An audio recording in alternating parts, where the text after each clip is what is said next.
Alam mo, ibinigay ng Diyos sa iyong anak na yan, dapat mo talagang arugain. Pinagtiwala sa iyo ang mamumunting anghel na yan. Eh yung aso nga bagong panganak, pag mahal mo, inaalagaan mo. Eh lalo pa yung anak mo na yan, na pagdating ng panon, baka hihingi ka sa anak mo. Paano ko isagot sa'yo ng anak mo? Tatay, ginutom mo kami.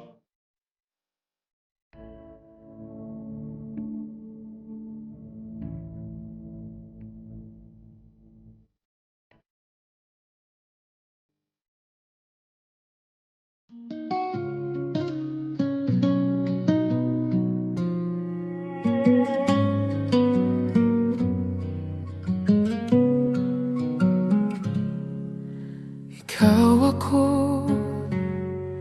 may gagampanan. Lahat tayo may maiiwan. Kabataan, pag-asang tunay, paghanda ay kailangan. Ama't tina'y nag-aalala, paano bukas kung wala na? Pagmalasakitan tuwi na, anak na mahal, ihanda na mga supling ng inang bayan. Sila na ang kinabukasan, bayang Pilipinas na mahal. Pangarap na minamasdan.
a celebration for a good reason. We're done with